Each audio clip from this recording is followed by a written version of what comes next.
No worries. So,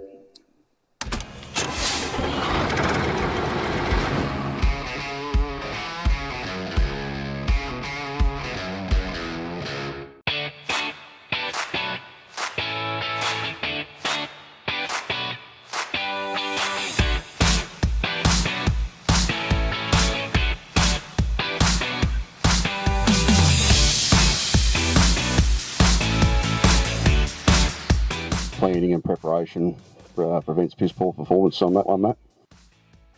Yeah, that's one thing of it. Definitely, like I said, making sure we get the right areas. The other key part for me is labour.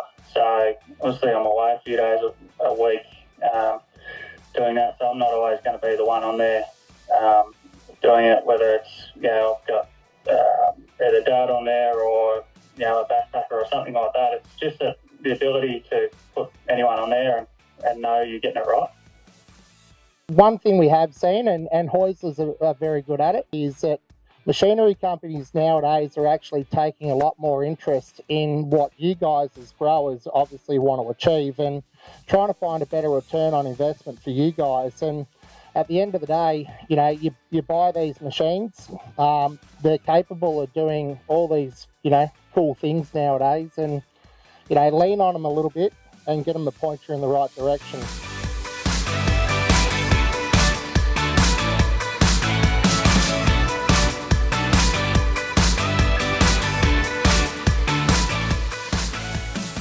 Yeah, Jord Carmen got me onto Operations Centre and that, and he was going on about this PCT this, PCT that. I had no idea what PCT was. I'm like, what the fuck is he going on about then?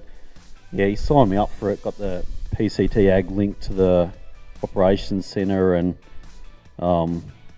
yeah, it's just, I don't know, I'm a simple guy and it's just a simple process to get things done on it, like doing up me variable rate phosphorus maps. Like I just keep it pretty simple, but I found it easy to get them done on the program and upload them into the Trimble screens on me tractor and that.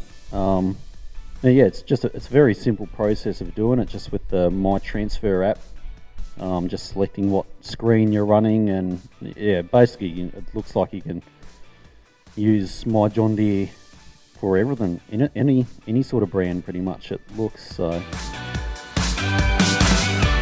first season had no gear but used contractors, but through Operations Centre we were able to started collecting data, and we've had many trials and tribulations along the way. You're not always going to be there to set things up. You need to be able to have the remote flexibility of being wherever you need to be at any time, and then just support the staff as need fit. Yeah, and that's come more apparent this year.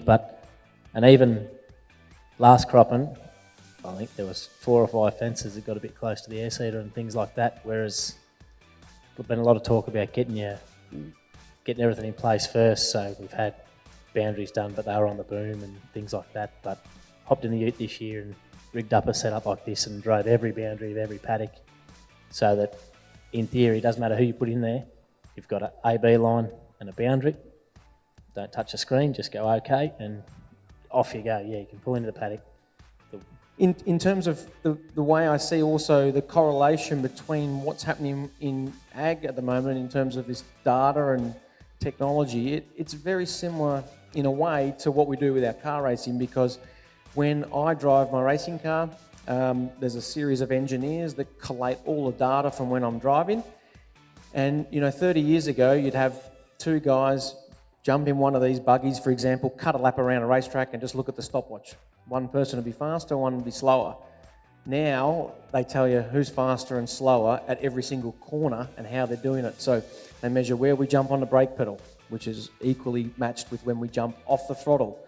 How much brake pressure we use. So we can use up to 1,200 pounds of brake pressure. So that's nearly 300 kilos of brake force you're pushing through your leg. Then they monitor how quickly you've turned the steering wheel, how fast you've entered the corner, how quick you then get on the throttle, how fast you get out of the corner. And you go to Bathurst, there's 22 corners. So think about the data that you're gaining over one lap. And when we're looking at a racetrack like Sydney Motorsport Park this weekend, the pole lap will be 1 minute 30, and the person who's last will be 1 minute 31. Well, Jordan Lee, you're from Haeusler and you're in charge of putting this whole AgTech crop tour today. Talk us through, first of all, the rationale behind it. Thanks, Jack. So really today was a brainchild between myself and Matt Elliott. Like, we're having conversations around we need to do more for growers. We need to really bring back the bus tours, because since COVID, there hasn't seemed to be so much going on in the way of events. Coming back to being casual, not death by PowerPoint, and really want to be entertaining. And one thing was reaching out to you and inviting you along. So we really appreciate you coming, you being here. So.